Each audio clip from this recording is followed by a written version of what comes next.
Hello dissectors, and for anyone new to my channel, welcome. Today we're going to explore the truth behind Annabelle, the possessed doll from the Conjuring franchise that terrified audiences around the world with her menacing mind games. Just like in the Conjuring movie franchise, Annabelle loved to cause trouble. There are many haunted objects around the world which terrify us, but this doll is certainly one of the creepiest in modern times. But is Annabelle as malicious as people make out? Her story starts out simple enough. A young student nurse called Donna was given a birthday present by her mother of a raggedy doll, which had been bought second-hand from a hobby store. She loved it immediately and showed it off to her roommate called Angie. Now at first, the girls made a huge fuss of the doll, but like most gifts, when the novelty wore off, the doll was left alone in Donna's bedroom. Even though the doll had been forgotten by the young women, it seems that someone or something had taken a real liking to it, the spirit of a young girl called Annabelle. She had lived on the land where Donna's apartment now resided with her family many years earlier,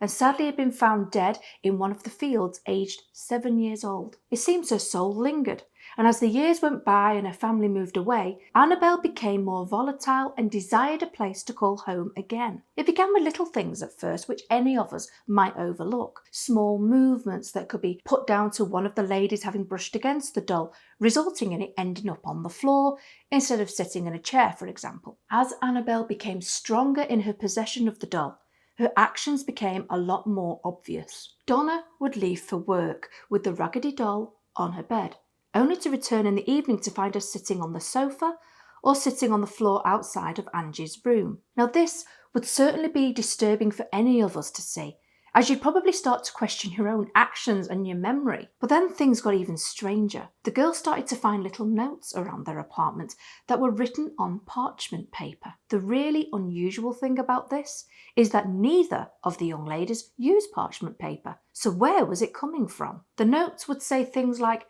"Help us" and "Help Lou." Who was Lou, you might wonder? Well, Lou happened to be a friend of the girls, and it seems from the moment he saw Annabelle, he had a strange feeling about her. He believed the doll to be evil or possessed, and he tried to explain his fears to Donna and Angie, but they thought it was nonsense. Then a series of events took place which the women could no longer ignore. Lou awoke one night when he was staying over and found he couldn't move. As his eyes nervously searched the darkness around him, he began to realize he was not alone and that Annabelle was standing. Yes, you heard right, standing at the foot of the bed. Before his brain could truly register the horror of this, invisible hands gripped his throat, getting tighter and tighter.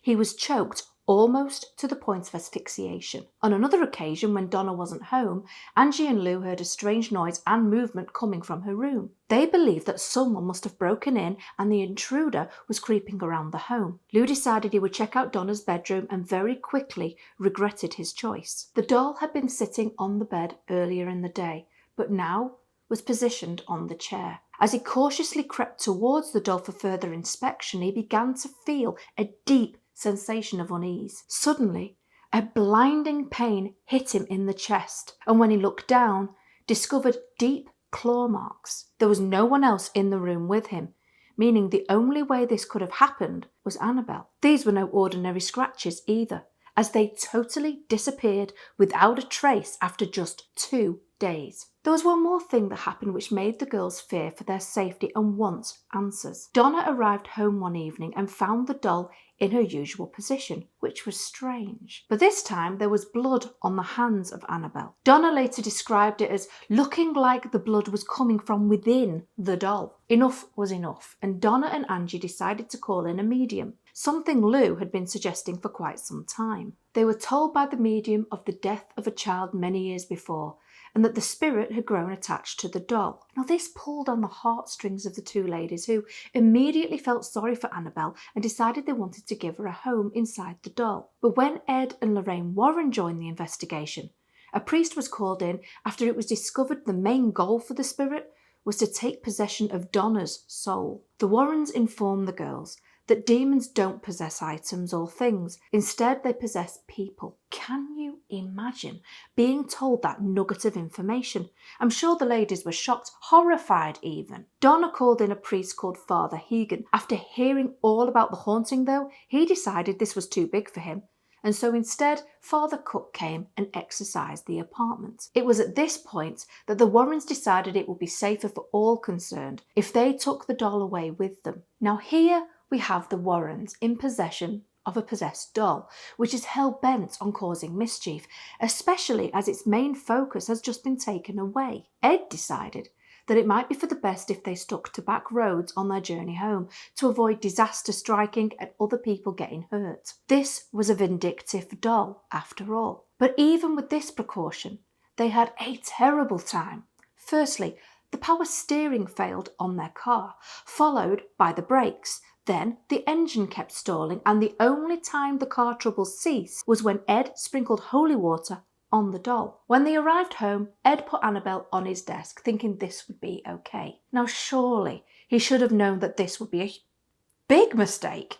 Slowly, Annabelle began to rise above the desk, levitating, and this didn't happen just once. She did it numerous times. Maybe Annabelle was lulling them into a false sense of security before a final attack, but she went quiet for a while and the Warrens figured the demon had possibly given up. But just like with Donna and Angie, suddenly the raggedy doll was turning up in places that she shouldn't. Father James Bradford, a family friend of the Warrens, came to bless the doll. It seems though that he didn't take the situation too seriously. In his mind, what damage could a doll do?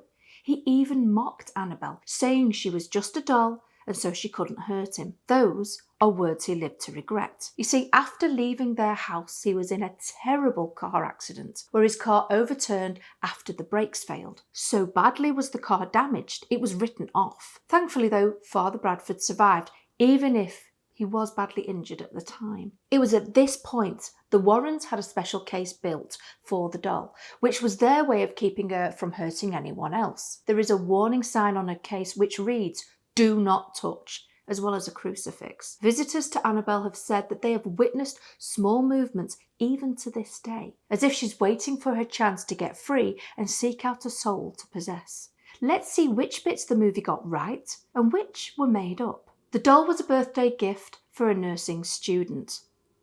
The doll was never given to a pregnant woman. The satanic cult scene didn't happen. The ladies never attempted to get rid of Annabelle by throwing her out, as it seems they didn't think she was that much of a threat at first.